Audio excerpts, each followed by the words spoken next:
Hello everyone, welcome back. Thanks for being here. Today we're going to be doing my March wrap up. Coming a bit late as per usual. Are we surprised? No. But I'm still doing it. We're still doing it. We're still gonna have fun. I have made the decision to not put the synopses of books in my wrap-ups anymore because I feel like you guys are really here to hear my thoughts on the books and about what the books are about. So if you want to know what the books are about, you can always watch my TBRs where I go through the full synopsis, but I'm not. So yeah, we're gonna get into it. Let's go. Do I even have stats this month? I don't think so.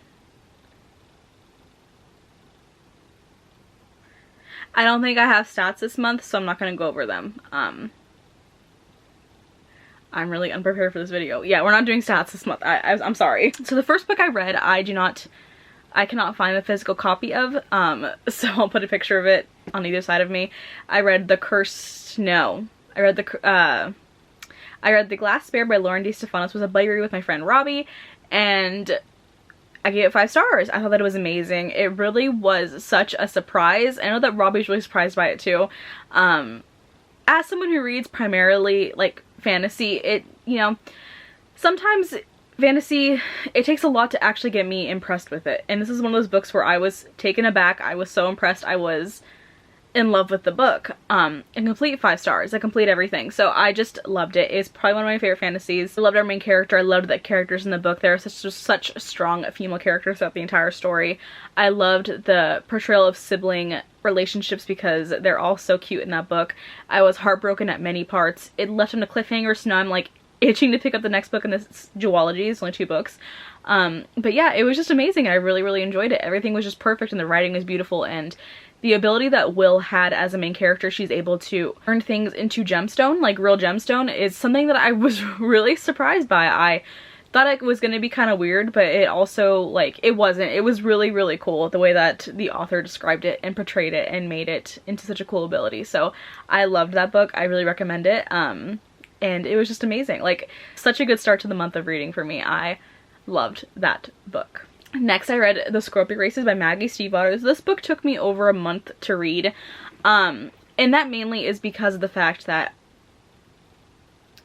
this book kind of put me into the reading slump, because when I was reading it, I wasn't in the best mental space to read it.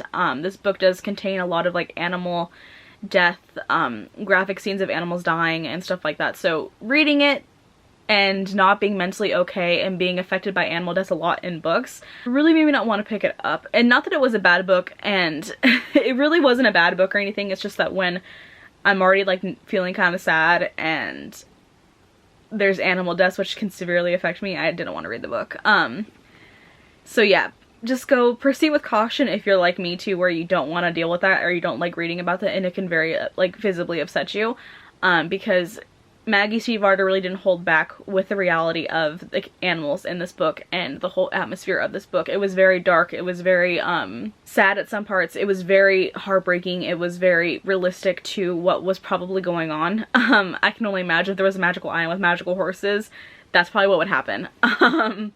So yeah, and they're wild animals in the book too, so it makes sense why, they're kind of evil and kind of, violent, because obviously they didn't know any better. But yeah, so this book took me months to read, but let me tell you that when I got to the last page of that book, I was sobbing. And in a good way.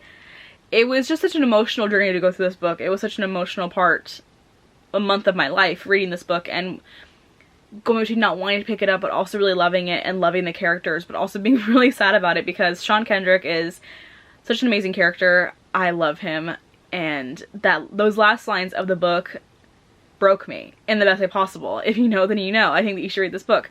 Obviously, it's won an award. It's got its recognition, but I am so glad that I read it. I just wish that I probably would have read it during like a better time in my life, because obviously reading a book over the course of a month probably isn't the best thing because you don't retain a lot of the information. I did fine with it, but I feel like I read this all at one go. It would have been a lot better, but this is one of the books that made me cry.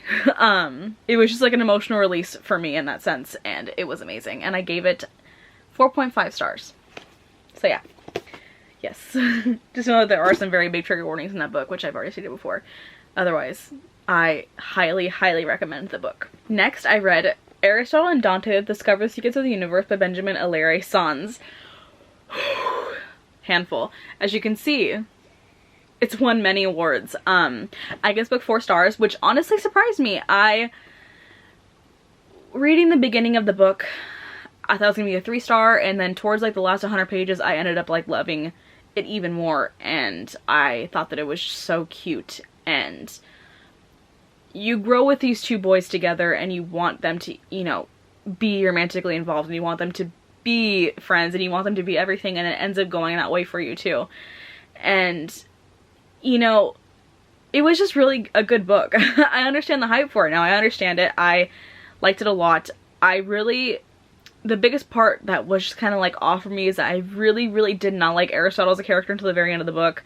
Dante was a really good character. Aristotle was just kind of like this sad boy that like, I'm different from everyone else and everything, and it was just kind of like, okay, like we get it, get over it, you know. But then like seeing him develop as a character and kind of accepting who he is and accepting the fact that he's different and accepting the fact that he's not gonna be like everyone else, instead of like whining about it, really makes it better, you know. And him finally accepting who he is with Dante too was just an amazing part of the book, and I think that it talked about a lot of important topics, especially being gay during the time period that they're gay in, and coming to terms with your sexuality and realizing that anything can happen, like you can fall in love with anyone, and that's just kind of how it is. And I just loved it. I loved this book. I know that he just released, or he's going to be releasing a second book in the series after 10 years. So I'm excited to read that too, but I gave this 4 stars. I loved it. I was pleasantly surprised with it, and if you haven't read it yet, then you should read it.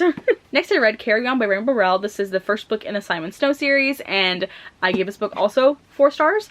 I read a lot of gay books this month. I love that for me. I gave this book 4 stars, like I said. I couldn't say I was surprised with the book, because honestly it was an emotional experience for me. Not really, like, the book wasn't amazing, but the characters were amazing. I feel like a lot of the parts were like very cringy, very young, very teenagery, which I guess it makes sense. I know that this book is related to Fangirl by her.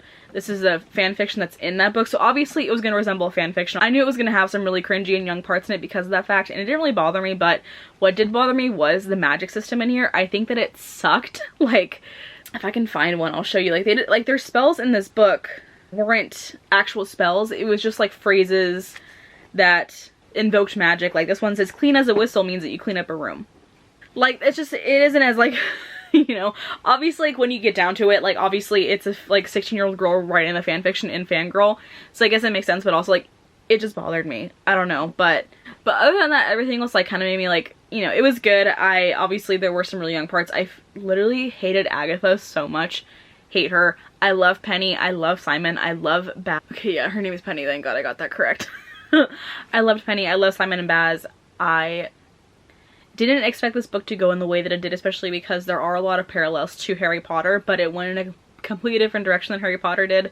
And I don't mean that in like everything is related to Harry Potter. Like, this book is like almost exactly like Harry Potter. I think it does satire on the Chosen One trope, which is what the Harry Potter book is, and it involves a magic school, so obviously there's gonna be parallels. Obviously it was very similar to it, but it did go in a completely different direction that I actually really enjoyed. And it didn't end in the way that I wanted it to. Obviously Baz, like, I feel so bad for him, but I still loved the book, and I think that's the good part. Like, you just love the character so much that it makes everything else worth it to me. So I can't wait to read the second book in this trilogy. Hopefully I'll get to that soon, but yeah, it was really good. And then to end off this video and the month of March, I read The Hollow by Jessica Verde. This is YA fantasy book. I gave this book, I think I gave it 3 stars. I gave it 3 stars. This book is a very, very young YA book, and reading it as an adult now, I was like, what are you doing to the main character? So the main character's best friend has recently just died. She fell off a bridge in the middle of the night. It hasn't been investigated as a murder. People think it's a murder, people think it's not a murder. You don't know. So the main character like goes to the bridge one day and she sees some random guy there and starts like talking to him and like becomes friends with him and like goes and sees him. She doesn't know his name. He doesn't have a cell phone to actually contact her. He has no way of getting of knowing her, but he somehow knows her name and everything else, and it's like,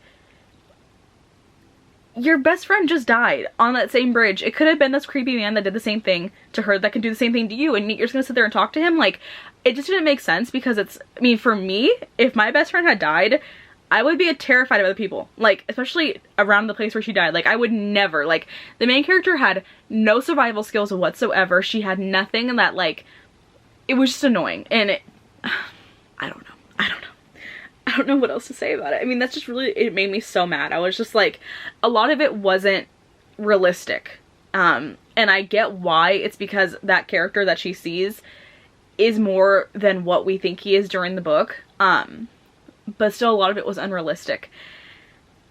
And it kind of made me upset. Like, I feel like if I had read this when I was younger, it wouldn't have bothered me as much, but I don't know, as a woman reading this book and knowing how creepy men can be, I don't think that I would ever, like, I don't think that anyone would ever sit there and, like, think that that was, like, a realistic thing for us to do. I don't know. And the romance, like, was annoying because the fact that he was just so, like, aloof and weird. But the rest of the book was good. I liked it. It had a lot of parallels to Sleepy Hollow because she lives in a town called Sleepy Hollow. So a lot of the story was parallel to the actual tale by Washington Irving, which I like a lot. I thought that it was interesting. And it was really just a young YA book. It was fun. I finished it like in 2 days. It was a really easy read, and it's fun to read, but there's still a lot of things wrong with it, and that's okay. Like, I'm still gonna finish the series because there's only 3 books in the series. I have 2 more to read, and it's just kind of whatever, you know? You win some, you lose some this month. I read a lot of good books this month, or last month. I read a lot of good books in March, and not every book can be a good book. I wish I could say the same thing for this month because I've read so many bad books this month. Sadly, it sucks. But anyway, you'll find more about that in my wrap-up for April. So anyway, I hope you guys enjoyed this video. Make sure you like and subscribe. Thanks for being here again, and I will see you in the next one. Goodbye.